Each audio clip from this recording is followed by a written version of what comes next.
एक सतगुरु के सत्या ज्ञान के बिना, एक ईश्वर की एक सत्या पहचान के बिना, धन गुरु नानक तू ही निरंकार कहने वाले, धन निरंकार कहने वाले, धन धन सतगुरु तेरा ही आसरा कहने वाले विशेष तौर पर जरा ध्यान से सुने, क्योंकि हम चाहते हैं कि आप सभी बहन भाइयों और बुजुर्गों का बुझा हुआ बुद्धि का दिया भी जल जाए और आप भटके हुए लोगों को एक सत्य का मार्ग भी मिल जाए और आपकी धार्मिकता का मुरझाया हुआ फूल भी खिल जाए। निराकार भगवान की शाश्वत भगवान गिरी से भला आपको क्या सीख मिल सकती है? अब तक तो कुछ भी नहीं मिली। मतलब क्या कि आपने कुछ भी नहीं सीखा। भला क्या कारण है इसका? सर्वप्रथम तो सवाल ये कि भगवान कौन है, वह क्या हो सकता है? भगवान वह जिसका कोई माँ बाप नहीं, कोई बीवी अथवा भाई बहन और बच्चे नहीं, रिश्तेदार नहीं। आत्मा को शरीर की प्राप्ति तो माँ के गर्भ से होती है। फिर भगवान का अजन्मा रूप कैसा है? भगवान केवल एक शाश्वत अथवा अमर आत्मा है और वह भी दृष्टि गोचर न होकर निराकार है। क्योंकि भगवान जन्म मरण में नहीं आता, इसलिए समय के 84 जन्मों 4 युगों का चक्कर कौन से मानवीय घटनाक्रम से गुजरता है, इस सत्य को वह जानता है। भगवान सृष्टि में मानव जाति की आदि से अंत तक एक सत्य कहानी को जानता है, इसलिए वह सत्य का स्वरूप है। भगवान क्योंकि अशरीरी है, इसलिए वह सत्य का स्वरूप पवित्र भी है, क्योंकि अपवित्रता तो शरीर के द्वारा ही आती है। ज्ञान स्वरूप और ब्रह्मधाम वासी शिव नामी आत्मा ही वह आत्मा है जो ज्ञान स्वरूप और पवित्र है। आत्मा है, इसलिए शिव को निराकार कहा गया है। और ये शिव नामी एक अजन्मा आत्मा ही हम सभी मानवीय आत्माओं का परम पिता है।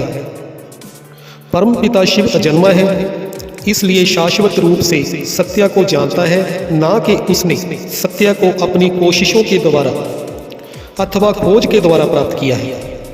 वह अनादि काल से ही सत्य का स्वरूप है, वह सत्य बना नहीं है। शिव अशरीरी है, इस कारण ही शाश्वत रूप से पवित्र है। वह किसी पुरुषार्थ के द्वारा पवित्र बना नहीं है।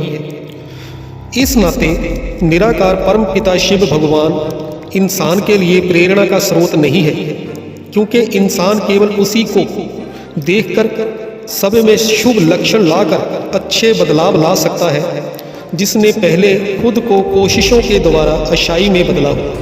तो फिर परम पिता निराकार शिव के ज्ञान स्वरूप, पवित्र स्वरूप, शांति और आनंद स्वरूप होने का इंसान को लाभ क्या है?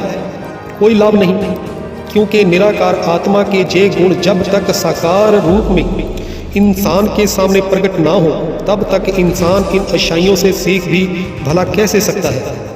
शिव तो वह धुन है जो साज के बिना नहीं बज सकती। शिव तो वो करंट है जो बल्ब के बिना प्रकाश नहीं दे सकता। जैसे एक आत्मा शरीर के बिना और एक शरीर आत्मा के बिना किसी काम का नहीं है, वैसे ही परम पिता निराकार शिव भी परम आत्मा साकार शंकर के बिना किसी काम का नहीं। प्रकृति के नियम में हर चीज के 2 पहलू हैं। ताली 2 हाथों से ही बजती है। ये नियम शिव पर भी लागू होता है। सतगुरु दलाल के बिना निराकार शिव की कोई महिमा नहीं है।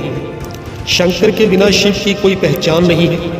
निराकार शिव ही साकार शंकर में प्रवेश करके शंकर को परमात्मा के रूप में मानव जाति के लिए प्रेरणा का स्रोत बनाते हैं। यही 2 निराकार साकार सत्ताएं आपस में मिलकर परम पिता परम आत्मा शिव शंकर भगवान कहलाते हैं। शंकर ही वह सदगुरु, पूर्ण गुरु, जगत गुरु अथवा परम ब्रह्म है जो पूजनीय एवं वंदनीय है। शंकर ही है जो पुरुषार्थ के बल पर पुजारी से मर्यादा पुरुषोत्तम पूज्या राम बनता है, और जिसको पहचान कर इंसान भी मनुष्य से देवता बनता है, और जिसके द्वारा निराकार शिव ज्ञान गंगा बहाता है। जो लोग केवल निराकार को मानते हैं और जो लोग केवल साकार को मानते हैं, वह अज्ञानी जन अज्ञानता की रात्रि में केवल ठोकरें खाते हैं। जिन लोगों ने सतगुरु द्वारा उस निराकार शिव से मंगल मिलन मनाया होता है, उन्हीं के मन में ही ईश्वर का सत्या स्वरूप समाया होता है। तो याद रखना कि वाणी भी इस विषय पर कहती है कि महादेव को कहत सदाशिव निरंकार का चीनत नह पर, जिसका भाव अर्थ है उस निराकार शिव को मानने का, पूजने का कोई मतलब नहीं, कोई महत्व नहीं, क्योंकि महादेव को सदाशिव कहा जाता है, क्योंकि निराकार शिव साकार महादेव के द्वारा ही प्रत्यक्ष होता है।